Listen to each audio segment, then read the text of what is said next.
آج ہمارے یہاں مولوی پھٹے پرانے کپڑے پہنتا ہے تو لوگ کہتے ہیں مولوی کو تو اللہ نے بڑی برکت دی ہے.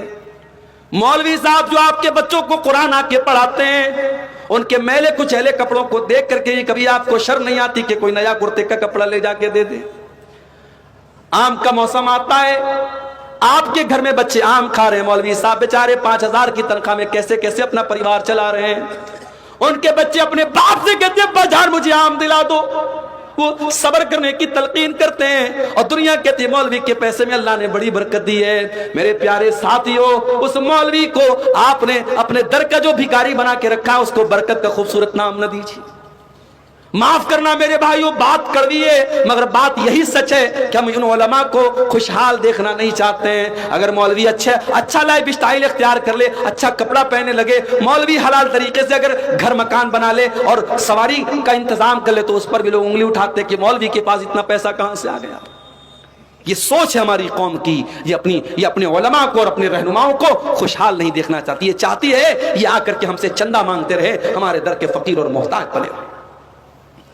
لاک ڈاؤن میں ہم نے دیکھا کتنی مسجدوں میں امام جن کو 8,000 10,000 تنخواہ دی جاتی تھی، مدرسوں میں پڑھانے والے ٹیچر جن کو 8-10 ہزار کی تنخواہ دی جاتی تھی اور اس تنخواہ سے ان کا گھر پریوار چلا کرتا تھا. لاک ڈاؤن لگ گیا، مدرسے والوں نے آنکھیں پھیر لی، مسجد کی کمیٹی نے آنکھیں پھیر لی، مولوی صاحب ہمارے فنڈ میں کوئی پیسہ نہیں ہے. ان مولویوں نے کتنی پریشانیوں کے ساتھ اپنے ایام کاٹے، اپنے دن کاٹے. میرے بھائیوں، لوگوں سے قرضے لے کر کے، لوگوں سے مدد مانگ کر کے انہوں نے اپنا گزارا کیا. اور میں کئی ایسے مولویوں کو جانتا ہوں لاک ڈاؤن کے بعد انہوں نے کاروبار شروع کر دیا، بزنس شروع کر دیا، اور رو کر کے کہنے لگے مولوی صاحب اب ہمیں امامت نہیں کرنی ہے، اب ہمیں مدرسے میں نہیں پڑھانا ہے، ہمیں یہ غلامی کی زندگی نہیں گزارنی ہے، اب ہم اپنا بزنس کریں گے، اپنا کاروبار کریں گے، ہم آزادی کی زندگی گزاریں گے. میرے پیارے بھائیوں، یہ علماء بھی آپ کی طرح انسان ہوتے ہیں، ان کے بچوں کو بھی آپ کے بچوں کی طرح ضرورتیں ہوتی ہیں، ان کی بیٹیوں کی بھی آپ کی بیٹیوں کی طرح ضرورتیں ہوتی ہیں. میرے بھائیوں، اپنے علماء کی ضرورتوں کا بھی خیال رکھا کرو.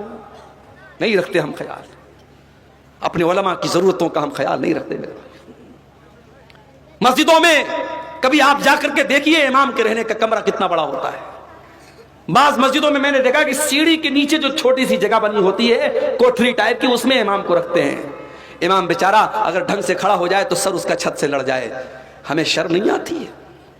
ہم اپنے بچوں اور اپنے پریوار کے ساتھ اپنے گھر میں رہیں اور امام صاحب اپنے پریوار سے دور آپ کی مسجد میں امامت کرائیں اور مہینے 2 مہینے اپنے پریوار سے دور رہیں. میرے بھائیوں، یہ کون سا انصاف ہے؟ آپ کے بچے آپ کے ساتھ رہیں اور مولوی کا بیٹا اپنے باپ کے رہنے کے باوجود وہ بیچارہ یتیم بن کے زندگی گزارے اور مولوی کی بیوی بیوہ کی زندگی گزارے. اللہ کے واسطے اپنے علماء کے مسائل پر بھی نظر رکھو. میرے بھائیوں، آج سرکاری ٹیچر ریٹائر ہوتا ہے، گورنمنٹ اس کو پینشن دیتی ہے.